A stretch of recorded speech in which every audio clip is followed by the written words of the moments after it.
ป้ายว่าบ้านจันทร์สว่างหอม12เข้าไปในนี้ประมาณ1 กิโลเมตรประมาณนี้แหละไปเข้าไปข้างในก็จะเป็นไปได้ข้าพเจ้าก็เป็นครั้งแรกในชีวิตสบายดีไปทำเป็นไปเบื้องนี้เป็นปะโอ้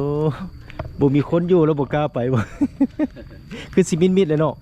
แต่ละจุดแต่ละมองเพิ่นก็จะเห็นเป็นรูปปั้นต่างๆบ่จะเป็นรูปสร้างอื่นๆโอ้สบายดี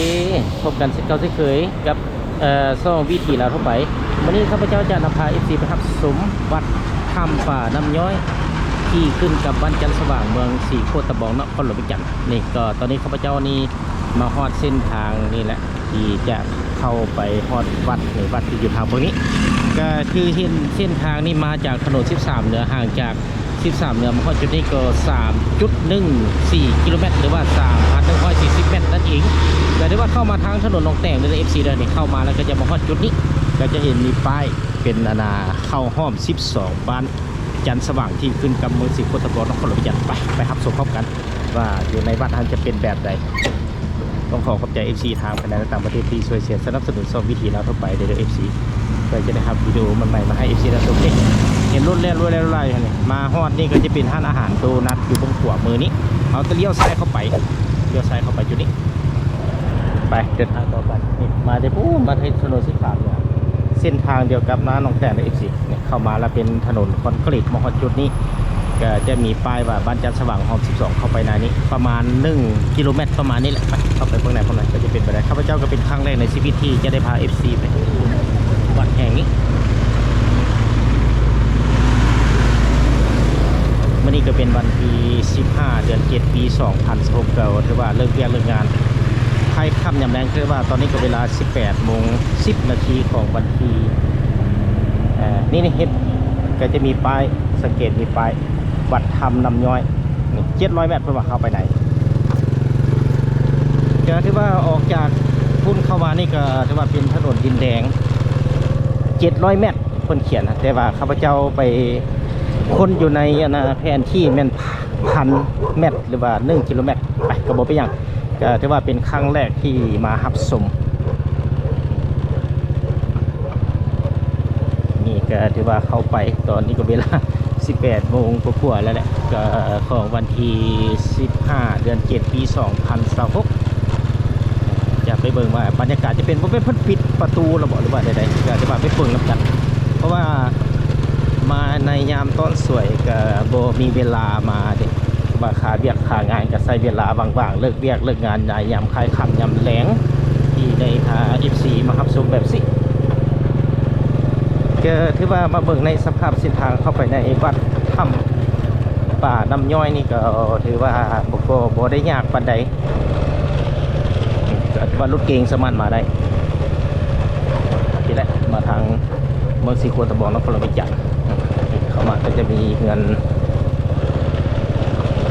พ่อแม่ประชาชนเป็นทางหาต่างๆอยู่ตามเรียบเส้นทางเข้าไปนี่ที่จริงแล้วเราจะมาต้นสวยอะไรก็อาจจะมีผู้คนไปกราบไปไหว้สักการะบูชาแต่ซ่องวิถีเราทั่วไปนี่ก็บ่ได้มีเวลาเรียกขางานก็เลยว่าได้ใช้เวลาเลิกเรียกเลิกงานจริงจะได้ผู้สมรับสมมาสังเกตบรรยากาศเต็มรถบริเวณหลายหน่อยก็ถือว่าเนี่ยก็จะเป็นเส้นทางใหญ่เลยมาเป็นสังเกตแล้วเป็นเส้นทางใหญ่กว้างนี่ก็ระดับเกือบ10 กว่าเมตรเลยบนถนนเส้นทางเส้นนี้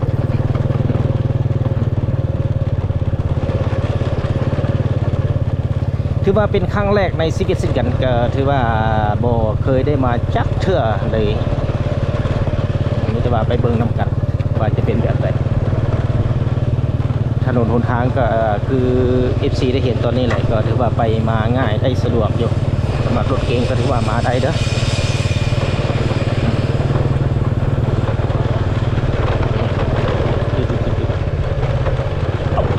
โอ้แม่นระบอกนี่เห็นกับแพงอยู่นี่น่าจะแม่นแล้วนี่700 เมตรพวกวัดถ้ำป่าน้ำย้อยซีเมนต์มาหอดแล้วตอนไปเบิ่งทางเบิ่งไหนว่าจะเป็นแนวใดโอ้แม่ละเอซีมาหอดละตอนนี้ก็คือข้าพเจ้าก็ได้มาละ700 เมตร แต่ขีดอยู่ในแต่ที่เกือบเป็นพันโอ้มาหอด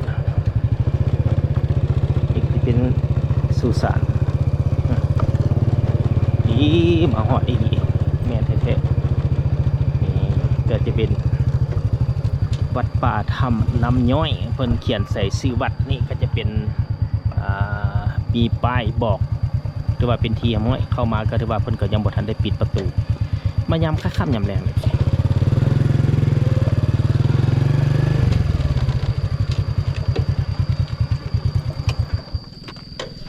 นี่มาฮอดประตูละ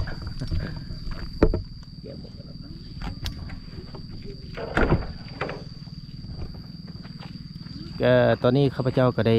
มาฮอดเบื้องหน้าวัดป่าถ้ำน้ำย้อยที่ขึ้นกับบ้านจันทร์สว่างเมืองจันทบุรีเมืองศรีโคตะบอกนครหลวงเวียงจันทร์มาเป็นที่เฮียม้อยโอ้มาทางเบื้องกวงกันข้ามมีเหือนสิเป็นเฮ็ดห้างนี่แหละมีกระเบื้องแตกสรุปผู้พ่ายคือแต่ผู้และแต่วันที่22 เดือน 3 2026ผ่านมาถึงเหตุการณ์ที่หมักเห็ดตกตอนนั้นนะก็ถือว่าเพิ่นก็บ่ได้มีการซ่อมแปลงตึมไปทางบนนี้ก็น่าจะไปสอดผู้ละเขตทางอย่างหนองดาประมาณนี้ก็ข้าพเจ้าไม่เคยไปจะเทื่อเด้บัดนี้ตอนนี้มาฮอดนี้จะพา FC เข้าไปเบื้องในทางเบื้องหน้าก็จะเห็นเป็นจุดนี้นะเป็นยักษ์บ่ยืนอยู่หั่น ไปเข้าไปแล้วเข้ากันจะมีป้ายแบบสิจะมีกำแพงและมีป่าวัดป่าถ้ำน้ำย้อยที่บ้านเบียงคำที่ขึ้นกับเมืองศรีโคตะบองนครหลวงเวียงจันทร์เพิ่นเขียนอยู่เนี่ยเป็นบ้านเบียงคำไปเข้าไปเบื้องในก็ถือว่าเข้ามาใน700 เมตร FC นี่มาจากพวกแหละเป็น3อย่างที่แนะนำในเบื้องต้นก็บ่ไกลที่จริงแล้ววัดป่าถ้ำน้ำย้อยที่ขึ้นกับเมืองศรีโคตะบองนครหลวงเวียงจันทร์นี่ก็ห่างจากใจกลางนครหลวงเวียงจันทร์หรือว่าห่างจากประตูไซมาทางนี้ก็บ่ได้ไกลเลยเพียง15 กิโลเมตรบ่ได้ไกลคือว่าในเมืองก็บ่ได้ไกลไปเข้าไป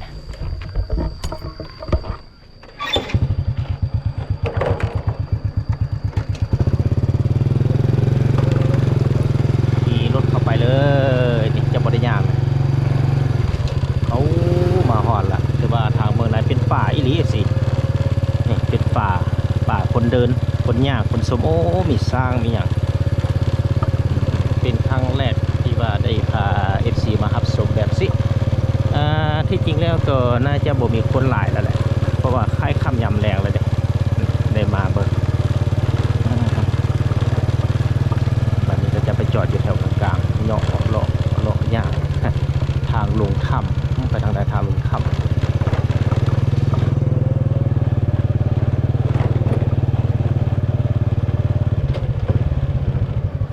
มาหอละ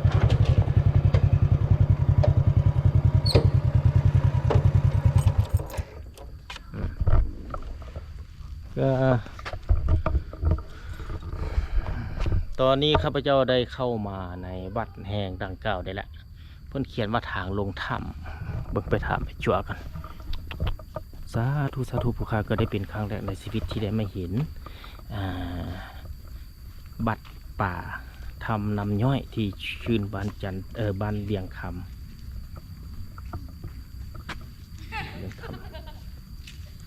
บ้านเบียงคำห้อง12เฮ้ยจั่วบ้านอย่างนี้บ้านเบียงคำป่ะบ้านจันทร์สว่างบ้านเบียงคำถ้ำอยู่ใส่ถ้ำลุ่มทางไหนโอ้ย่างลงไปซื้อเลยย่างลงไปนี่แต่มีทางโค้งทางเบื้องขวาบุกล้าเข้าละคำละ ที่ขึ้นกับบ้านเบียงคำเด้อเสนอตอนต้นนั้นผิดก็ถือว่าวัดป่าทำน้ำย้อยที่ขึ้นกับบ้านเบียงคำนี่เข้ามาห้อม12 FC ก็ถือว่า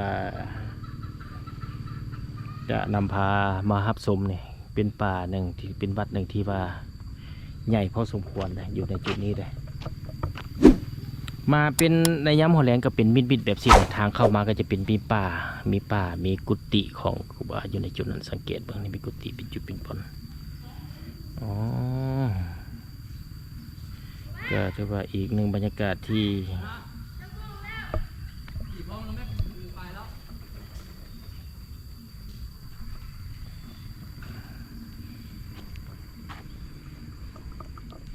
แกตอนนี้แต่ค่อยชมค่อยเบิ่งโอ้ไอ้ครูบาปฏิ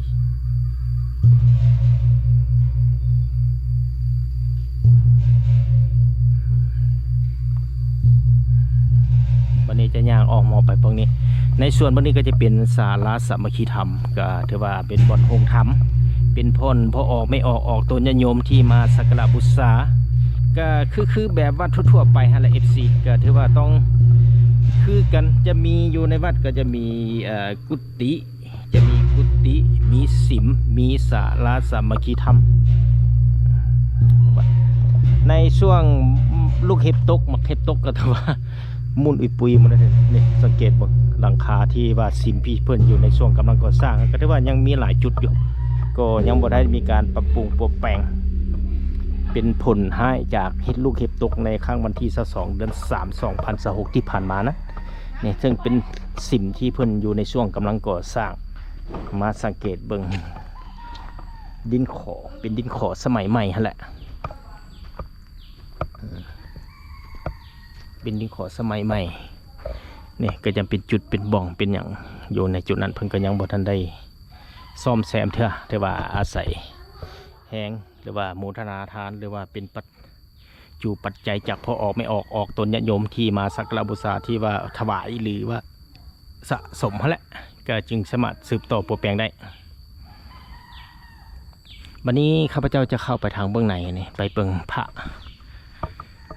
ประจำวันจันทร์ฮอดวันอาทิตย์ก็ถือว่าอีกหนึ่งสองทางหรือว่าหนึ่งสถานที่ที่เป็น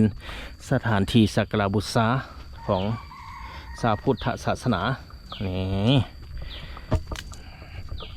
เข้ามาบนนะสาธุข้าก็ได้เป็นบุญตาที่ได้นำพา FC มาเบิ่งก็ถือว่าเป็นวัดป่าถ้ำน้ำย้อยที่ขึ้นกับบ้านเวียงคำเมืองศรีโคตะบองนครหลวงเวียงจันทน์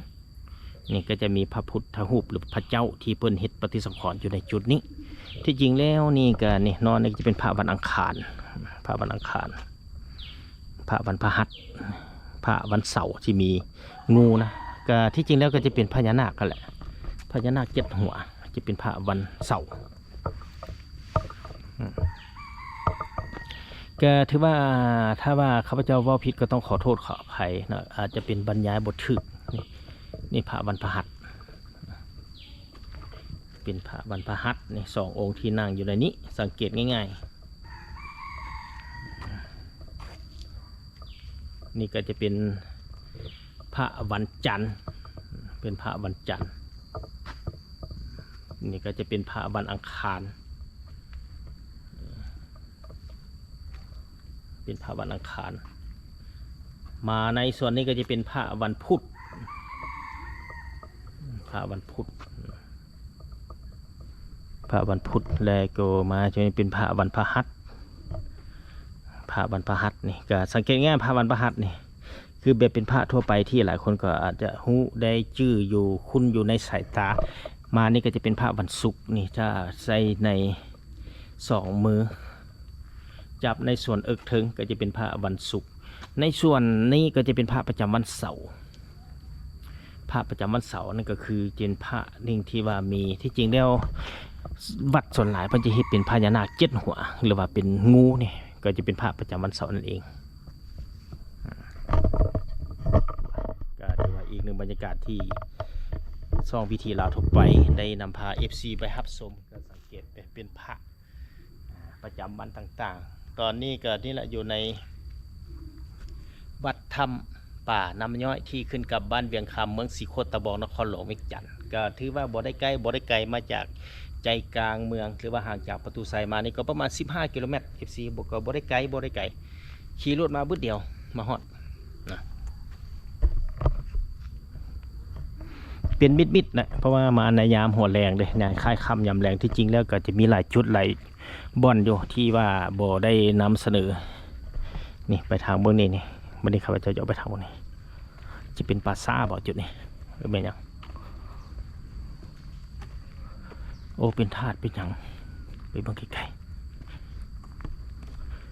ๆป่าหกไปเบื้องไหนก็จะเป็นจุดหนึ่งของ ไม่ยังวะโอ้เป็นฟาซ่าได้ FC ทางพวกนั้น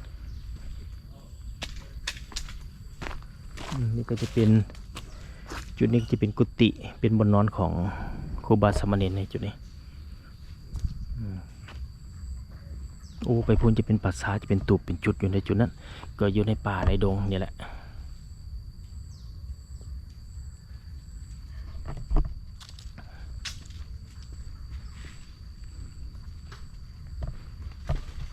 โอ้มีอีกหนึ่งบรรยากาศที่ได้พา FC มารับชมอยู่ในจุดนี้ก็ถือว่าบ่ได้ทั่วบ่ได้ถึงนั่นแหละเพราะว่าไม่ไปฟ้ามาฟ้าวเด้ก็ถือว่าเฮ็ดแบบคร่าวๆโดยรวมก็จะเป็นแบบสิอยู่ในวัดป่าทำนำย้อยที่ขึ้นกับบ้านเบียงคำเมืองศรีโคตรตะบอนนครหลวงเวียงจันทน์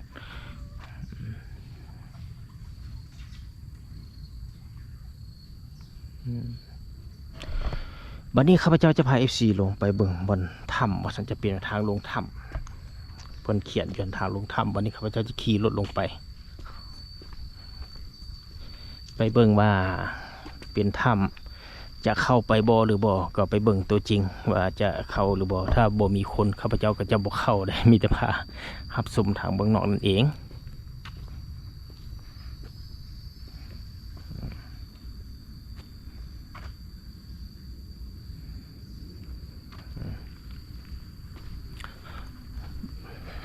ได้ถามสามเณรเมื่อกี้ละไปทางเบื้องนี้ทำ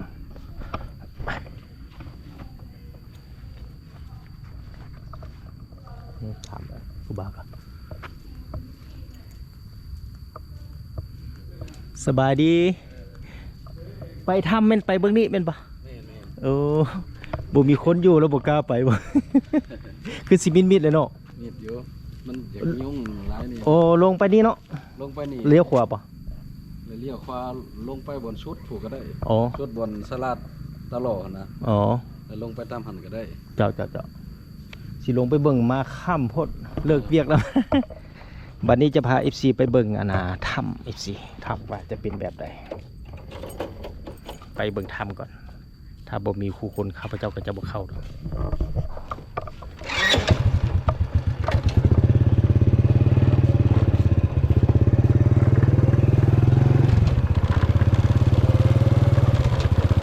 จะลงไปทางเบื้องนี้นี่ก็จะมีทางลงถ้ำเข้าไปทางตรงนี้ก็ถือว่าในที่เส้นทางลงไปนี่ก็จะเป็นจุดนี้ก็จะเป็นกุฏิเป็นบ่อนนอนของพระสงฆ์สามเณรเนี่ยเป็นกุฏิหรือว่าเป็นบ่อนนอนครูบาแหละเป็นกุฏิเป็นจุดเป็นตูดลงไปโอ้ที่จริงแล้วถ้าว่ามามือสวยนี่ก็จะเป็นจุดหนึ่งเด้สวยงามที่ว่ามาหับสมเป็นป่าสมว่าวัดป่าวัดป่าทำน้ำย่อยอีหลีแต่ว่าไปเบิ่งว่าในถ้ำมันจะย่อยคือแบบที่ในซื่อบอก็เป็นมิดเป็นมิดคือ FC ได้เห็นตอนนี้แหละนี่เบื้องซ้ายเบื้องขวาก็จะเป็นป่าเย็นดีไปเบิ่งว่าเข้าไปทางไหนเนาะทำ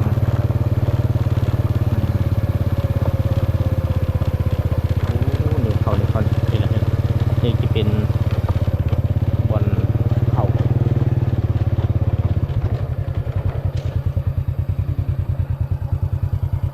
เราจะแม่นเข้าไปทางนี้เลย FC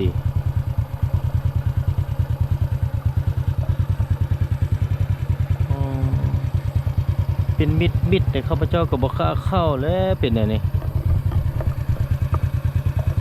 มาข้ามโพดซีเมนเข้าไปทางเบื้องนี้แหละทำน้ำย่อยนี่จุดนี้ก็จะเป็นเตาโผล่นี่บอกเข้าตีเดียวนี่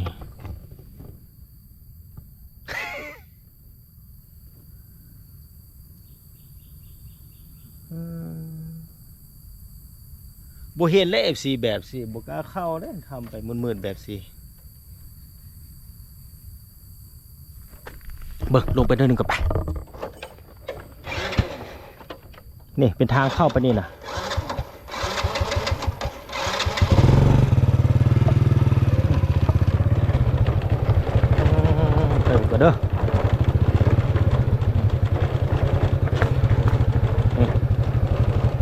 ส้นทางลงทางนี้แล้วแหละโอ้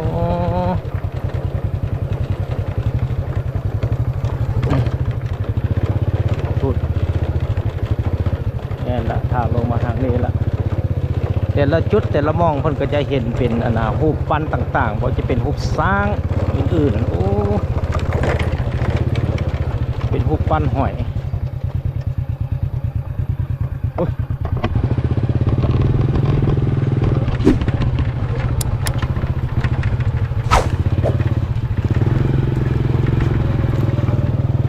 กล้าเข้าแล้วเอฟซีเลยมืดพดลงไปลูก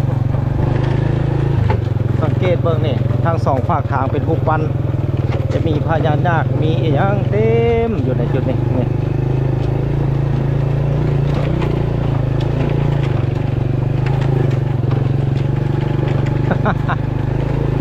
มาคำโพดจริงๆแล้วที่ถ้าว่าเฮามาแต่สวยนะก็จะมีอนุโมทว่าอนุญาตให้ทางครูบาอาจารย์เพิ่นพามาก็โอเคอยู่เลยมาแบบซี่ก็บอกล้ามาแล้วบอกล้าเข้าไปละเนี่ยสองฝากทางนี่ก็จะเป็นพญานาคคนนี้เป็นรูปปั้นเป็นรูปสิงห์อื่นๆโอ้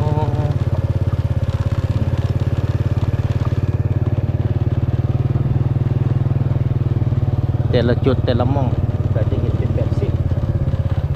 นี่ก็จะเป็นน่าจะเป็นกุฏิเก่าตะกี้พอแหละในสมัยตะกี้เนี่ยสังเกตถ้าจะเป็นห้องน้ำเป็นกุฏิเก่ามันเป็นกุฏิเก่า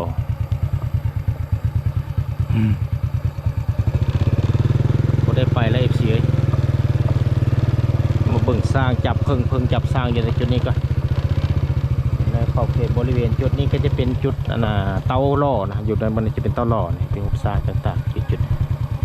ส่วนหลักก็จะมีพญานาคอยู่ในขอบเขตสังเกตว่า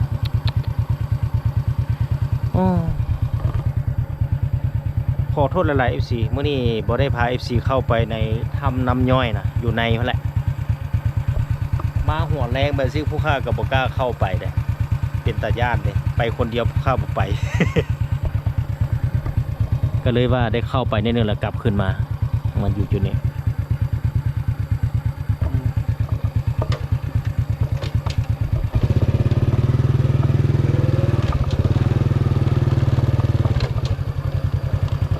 ถ้าว่าออกมาที่ไปนี่ก็จะเป็นซอดเขาเลยเนี่ยเบิกตามแผนที่นี่น่าไปซอดแถวโนนขี้เหล็กไปซอดอยู่โนนขี้เหล็กประมาณนี้แหละออกไปนี่ไปซอดอยู่แถวโนนขี้เหล็กออกไปก็จะเป็นจุดนะออกไปนี่ก็จะไปซอดโนนขี้เหล็กอยู่จุดนั้นปุ๊บ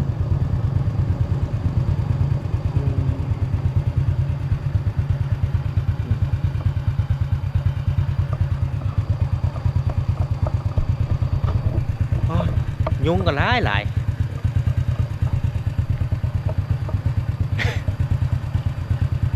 บอกกล้าเข้าไปทำน้ำย่อย FC เอ้ยขอโทษอะไรมาโอกาสหน้าจะพาเข้าไปไหนเมื่อนี้ข้าบอกกล้าเข้าไปเพราะว่าปลาคนเดียวแล้วมืดแหละตอนนี้ก็เวลา 18 โมงเกือบ30 นาทีละวันที่15 เดือน 7 ปี 2022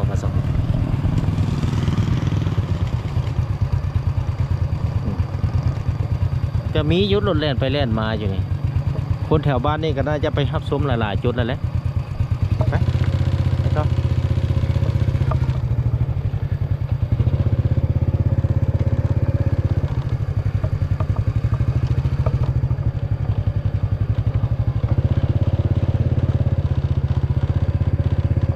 นี่วันนี้ก็จะเป็นอ้อมหอบเครื่องกำแพงจะเป็นแบบสิเป็นกำแพงวัดถ้ำป่าน้ำย้อยที่ขึ้นกับบ้านเบียงคำเมื่อสีโคตรตะบอนนครหลวงเวียงจันทร์มาทางที่แหละ FC มาทางหนองแต่งมีผู้คนการไปกายมาอย่างนี้อนาคตมันก็จะเฮ็ดเป็นทางคอนกรีตหรือว่าเป็นทางยางมาเส้นกันอย่างจุดนี้ก็น่าจะบโดนแล้วแหละติดตามตอนต่อไปว่ามันก็จะมีการอัปเดตในแต่ละระยะนั่นเอง